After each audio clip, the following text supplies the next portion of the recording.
Canal YouTube Eli Correia Oficial, o canal da saudade. Mande a sua carta, a sua história, para que eu possa narrar também aqui no nosso canal. É Carta Saudade, elicorreia@gmail.com. E participe também das nossas promoções aqui no canal. E espero que você se inscreva. Isso, se inscreva, acione o sininho, tá bom?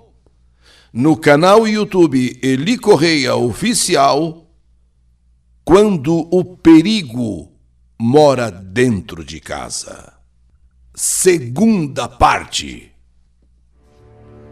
Quando completei 15 anos, eu decidi que iria castigá-lo da pior maneira possível, ignorando-o por completo. Ele passou a ser como um fantasma dentro de casa. Eu nem olhava na cara dele, e onde ele ia, eu saía. E fazia questão que ele percebesse o meu desprezo, porque era o mínimo que ele merecia por tudo que me fez. Só que nessa época, eu comecei a sofrer de depressão. No colegial, a diretora me encaminhou para o psicólogo, que prestava serviço ao instituto, e comecei a fazer sessões de terapia com ele. Porém, o tratamento não estava dando resultados. Não teve avanço, porque eu nunca conseguia falar o que havia me acontecido. E junto com o psicólogo, eu comecei a passar também com um psiquiatra, que foi quem diagnosticou que eu estava com depressão.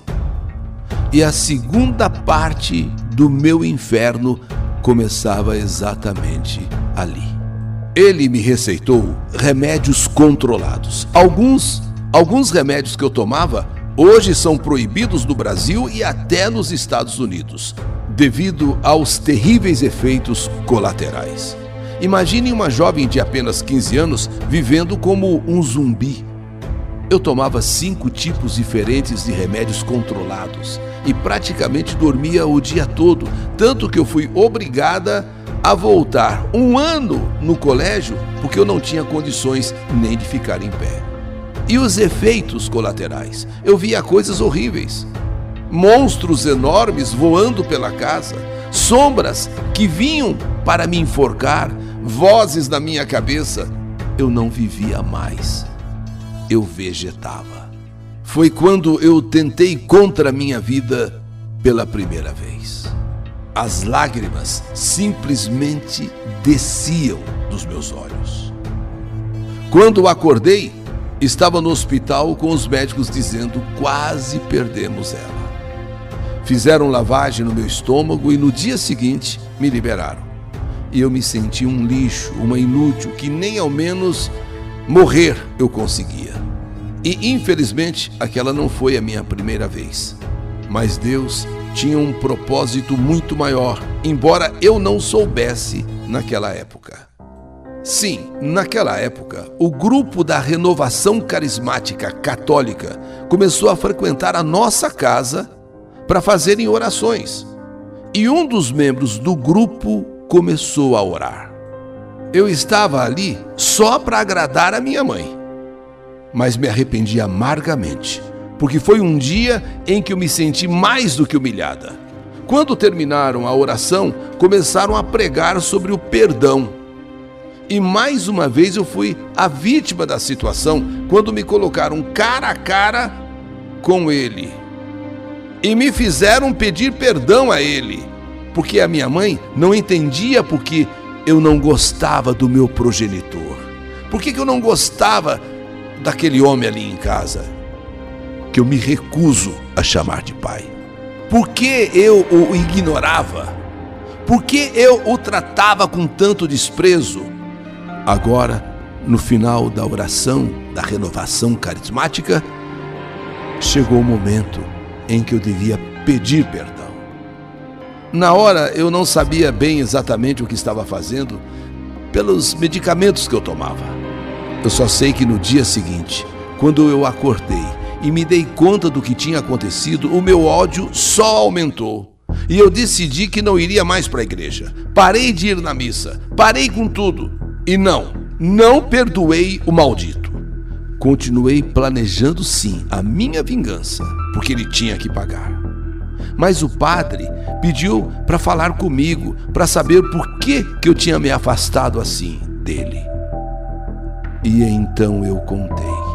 Não contei sobre o abuso, mas sobre o que o grupo de oração fez. E ele ficou furioso. Naquela época, a renovação carismática tinha acabado de chegar no Brasil. Então as pessoas não tinham a orientação devida. Hoje é tudo diferente. O padre não gostou da forma que conduziram praticamente me obrigando a pedir perdão, sem que eu nem mesmo estivesse em sã consciência. Eles tinham boas intenções, mas erraram gravemente. Eu me lembro que nesse dia o padre me perguntou: Clara, ele fez alguma coisa com você? Eu parei, pensei e neguei. Não. Só que no fundo, o padre sabia. Sim, ele só queria uma confirmação minha, mas eu disse não. Mas ele sabia, tanto que depois de anos ele me confirmou. Disse que mesmo que eu tivesse negado, ele sabia que não havia outro motivo para eu odiar o meu progenitor. Ele me entendeu e foi um dos únicos capazes de me ajudar. E aos poucos eu fui retornando à igreja e desisti de me vingar. Como eu fui criada na igreja católica, eu sabia que estava me envenenando com aquele ódio e que enquanto eu não perdoasse, não porque ele merecesse perdão, mas porque eu merecia a paz. Eu merecia a paz. A minha vida não iria mudar. Então eu rasguei aquele caderno onde coloquei todos os detalhes da minha vingança. Mas antes de rasgar, eu resolvi ler tudo o que havia escrito. E confesso que me assustei. Eu não me reconheci. Foi então que eu compreendi o que o desespero é capaz de fazer com a pessoa. A gente se transforma e literalmente não sabemos do que realmente somos capazes de fazer. Passei por vários terapeutas e psiquiatras. Aos poucos eu fui melhorando, diminuindo as medicações. Terminei o colegial. Decidi viver a minha vida totalmente independente. Arrumei emprego, mudei de cidade e depois fui embora do país por alguns anos, vivendo experiências incríveis. Eu o perdoei há anos. Minha mãe se separou quando eu já estava fora do Brasil, mas eu não tenho contato nenhum com ele. Ele hoje está velho e doente e sabe o que fez comigo. E sabe também que está pagando por isso. Vive sozinho em outra cidade e posso dizer que eu estou muito bem e em paz. Eu me perdoei também e aceitei que eu fui uma vítima e não a responsável pelo crime que ele cometeu. E é importante as pessoas entenderem que perdoar não significa que a pessoa tenha o direito de continuar na sua vida, principalmente quando não há condições para isso. Como eu disse, perdoei, não porque ele merecesse perdão, mas porque eu merecia a paz. Ele lá e eu aqui. Vivo a minha vida sem culpa. Às vezes, eu até rezo por ele. Não sempre, mas de vez em quando eu rezo. Porque perdão não é um sentimento, mas é um ato de vontade. Os anos de terapia me ajudaram muito, principalmente em relação aos meus relacionamentos. Foi uma fase muito difícil, porque eu não conseguia confiar em homem algum, em homem nenhum. E aquela necessidade de estar sempre no controle para não ser machucada me fez sofrer muito. Mas fico feliz porque ainda sou capaz de amar, coisa que eu desacreditei por anos. Hoje vivo a minha vida. Tenho meu trabalho, meus poucos e fiéis amigos.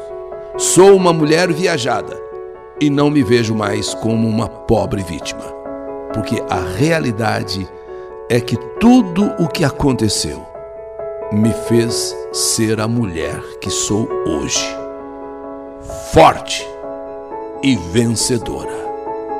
Essa é a minha história, história que a vida escreveu. Eli, muito obrigada por ter lido a minha carta. Eu confesso que eu sabia que seria difícil, mas não tão difícil assim ouvir o que eu mesma escrevi, porque é reviver novamente aquela tragédia, né? Graças a Deus, hoje, depois de muitos anos de terapia, hoje eu posso contar minha história, né? Porque eu não sou a primeira nem a última, infelizmente. Então eu sei que muitas pessoas vão se identificar com a minha história. Muito obrigada. O intuito de ter enviado essa carta foi para dar voz às vítimas, assim como eu, né? A essas pessoas que infelizmente nós ainda hoje, né, com tanto avanço, com tantas tecnologias já, né, para punir esse tipo de crime, mas mesmo assim muitas de nós vítimas não somos ouvidas, nós não temos voz, né, nós somos desacreditadas, principalmente quando esses crimes acontecem na infância e a gente decide falar já na vida adulta. As pessoas não entendem, elas não são capazes de compreender o porquê nós levamos tantos anos para falar sobre isso, né? Então, eu queria deixar aqui uma mensagem a todas essas pessoas que, assim como eu, sofreram esse tipo de crime, que nós somos fortes. Nós somos fortes. Tudo isso que aconteceu comigo, ele contribuiu para que eu fosse a mulher que eu sou hoje. Uma mulher forte. Eu quis manter minha identidade em sigilo porque, como eu disse, minha família não sabe e o abusador ainda está vivo, né? Mas hoje eu vivo tranquila, vivo em paz, já perdoei. Não porque ele merecesse perdão, mas porque eu mereço paz. E tive muita ajuda espiritual, né? De poucos padres que sabem o que aconteceu e me ajudaram a passar por esse processo de cura, de perdão, né? E principalmente me fazendo entender que eu não tenho a obrigação de manter contato com ele, né? Que eu tenho todo o direito de me respeitar e de me preservar. Então, por isso, há muitos anos já não tenho mais contato, mantenho a distância. E também eu tive o cuidado de me certificar com uma advogada, né? Porque por ele ser já uma pessoa doente de idade, eu quis me certificar de que a lei não me obrigaria a assisti-lo depois de tudo que eu passei. Então, muito obrigada, Eli. Eu ouço o seu programa desde criança, aprendi com a minha mãe, fico muito feliz que hoje, depois de tantos anos, eu pude ser uma participante desse programa de tão grande audiência que é a Sessão da Saudade. Um grande beijo, Eli. Obrigada. Que saudade de você! Quando o perigo mora dentro de casa. História do canal YouTube Eli Correia Oficial.